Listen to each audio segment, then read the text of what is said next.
Halo teman-teman, kami di sini akan mempresentasikan atau mereview paper dengan judul Metode Forward Chaining untuk Deteksi Penyakit pada Tanaman Kentang. Nah, sebelum itu kami akan perkenalan dulu. Nama saya Herdani Sandra Kumalasari dengan NIM 672022-077. Saya Ayu Faza Islami dengan NIM 672022-033. Nah, paper ini ditulis oleh Nazaruddin Ahmad dan Iskandar. Kemudian Nazaruddin Ahmad ini berasal dari Universitas Islam Negeri Araniri, sedangkan Iskandar dari Universitas Jabal Ghofur. Paper ini diterbitkan di Journal of Information Technology atau JINTECH. Kemudian pada volume 1 nomor 2 yang diterbitkan pada tanggal 19 September 2020. Nah, kemudian akses paper tersebut dapat melalui link yang ada di PPT kami. Berikut yang akan kita jelaskan di presentasi ini. Yang pertama ada introduction, yang kedua related work, yang ketiga metodologi, yang keempat experiment and result, dan yang terakhir conclusions. Yang pertama ada introduction. Jadi paper ini membahas tentang pentingnya pemanfaatan teknologi informasi, khususnya sistem pakar yang digunakan para petani dengan fokus pada tanaman kentang di Indonesia. Yang kedua, metode yang digunakan dalam sistem pakar ini adalah forward chaining, yang merupakan pendekatan penalaran ke depan dalam pengambilan keputusan. Yang ketiga, tujuan utama dari penerapan sistem pakar dalam pertanian adalah untuk meningkatkan hasil panen dan kualitas tanaman kentang. Yang keempat, penggunaan teknologi informasi di bidang pertanian diharapkan dapat membantu mengurangi impor kentang dari luar negeri dan meningkatkan kemandirian pangan Indonesia. Berikutnya, related work. Sistem pakar merupakan sistem yang bertujuan untuk mengadopsi pengetahuan manusia dengan cara memindahkan pengetahuan yang ada pada manusia untuk dimasukkan ke komputer.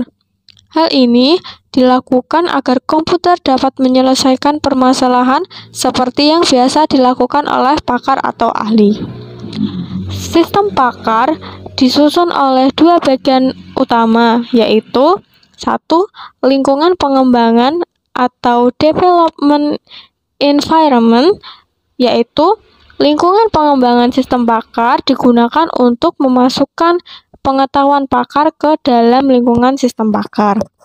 Yang kedua, lingkungan konsultasi atau consultation environment, yaitu lingkungan yang digunakan oleh pengguna yang bukan pakar guna memperoleh pengetahuan pakar. Struktur sistem pakar dapat dilihat seperti gambar berikut. Nah, related works yang kedua, metode penelitian. Nah, metode penelitian ini ada 4. Yang pertama, metode pelacakan. Dalam diagnosa penyakit pada tanaman kentang, digunakan metode forward chaining. Metode ini melakukan penelusuran, gejala, dan aturan untuk hasil diagnosa. Yang kedua, metode pencarian. Menggunakan metode pencarian based research untuk proses diagnosa pada tanaman kentang. Dengan ini membuat proses pencarian lebih efisien dan menghasilkan hasil terbaik tanpa pengujian berlebihan. Yang ketiga, pohon keputusan. Untuk melakukan diagnosa penyakit pada tanaman kentang maka digunakan binary tree, yaitu pembentukan pohon keputusan di dalam perancangan sistem pakar. Nah, ini adalah contoh gambar pohon keputusan based research.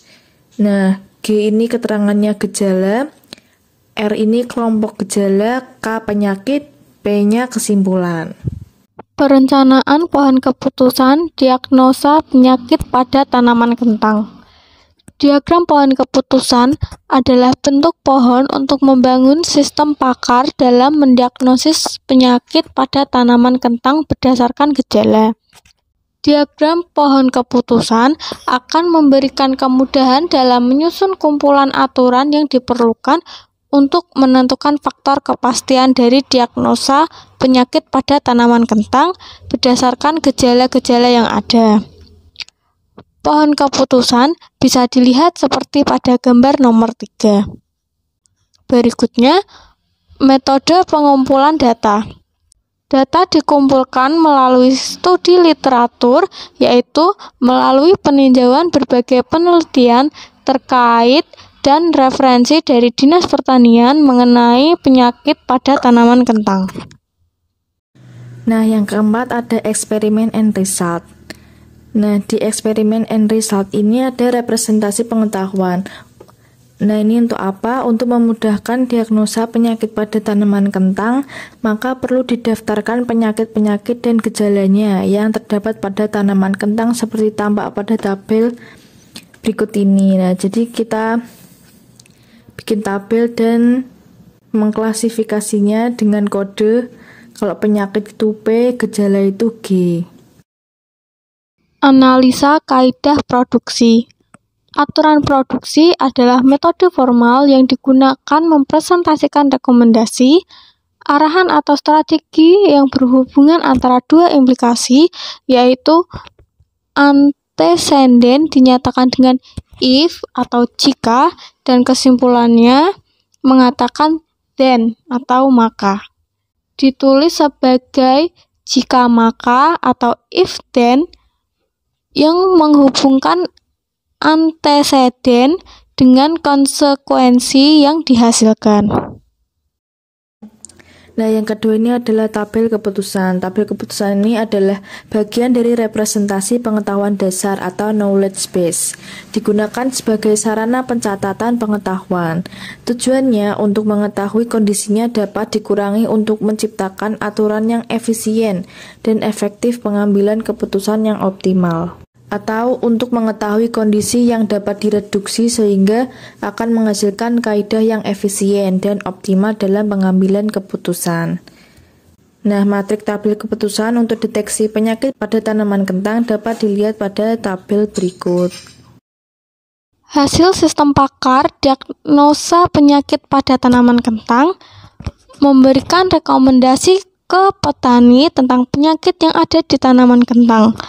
Petani akan mendapatkan pengetahuan dari gejala-gejala yang terlihat pada kentang dengan cara petani menyampaikan informasi kepada pakar atau ahli di bidang penyakit tanaman melalui sistem yang dikembangkan di sebuah aplikasi web berbasis Android. Nah, pada tabel atau halaman diagnosa penyakit pada kentang akan disajikan pertanyaan kepada user.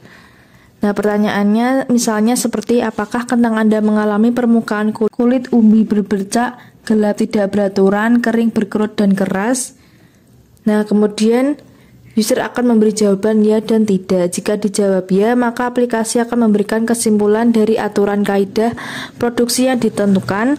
Jika tidak, maka sistem akan dilanjutkan ke pertanyaan lain sehingga mendapatkan kesimpulan. Jika user memberikan jawaban ya, maka sistem akan memberikan hasil diagnosa sebagai informasi yang akurat kepada user sehingga bisa digunakan sebagai pengambilan keputusan yang tepat. Nah, dari yang telah dijelaskan, kami menarik kesimpulan yaitu penggunaan sistem pakar membantu menyampaikan informasi sesuai bidang permasalahan dan memberikan solusi untuk masalah tertentu. Forward chaining adalah metode yang cocok untuk menggabungkan gejala dengan aturan penalaran ke depan, if then, dalam sistem pakar, menghasilkan kesimpulan yang tepat.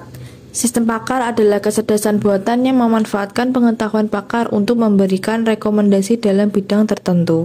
Berikutnya saran. Aplikasi sederhana sistem pakar deteksi penyakit pada tanaman kentang. Aplikasi ini dibangun dengan metode forward chaining dan dapat diakses melalui web atau perangkat Android. Penulis mencatat bahwa pengembangan aplikasi ini dapat ditingkatkan dengan penggunaan metode tambahan atau kombinasi metode untuk hasil yang lebih baik. Tujuannya adalah membuat aplikasi yang lebih user-friendly. Nah, di paper ini ada kelebihan dan kekurangan. Kelebihannya adalah pendekatan yang jelas, menggunakan pendekatan metode forward chaining, kemudian basis pengetahuan yang kuat berdasarkan aturan-aturan dari para ahli pertanian, terus implementasi praktis dalam bentuk aplikasi web atau Android, evaluasi kinerja dengan dataset dan validasi, Yang terakhir, relevansi dengan bidang pertanian, khususnya deteksi penyakit pada tanaman kentang. Kekurangan. Dalam paper ini, kurangnya penjelasan mengenai validitas data yang digunakan dalam pengembangan sistem pakar ini. Tidak adanya perbandingan dengan metode lain yang mungkin juga efektif dalam deteksi penyakit pada tanaman kentang. Lalu, kurangnya analisis statistik yang mendukung hasil dan kesimpulan yang dihasilkan. Yang terakhir, tidak adanya informasi mengenai uji coba lapangan yang dilakukan untuk menguji kinerja sistem pakar ini di lingkungan nyata. Sekian dari presentasi kami. Terima kasih.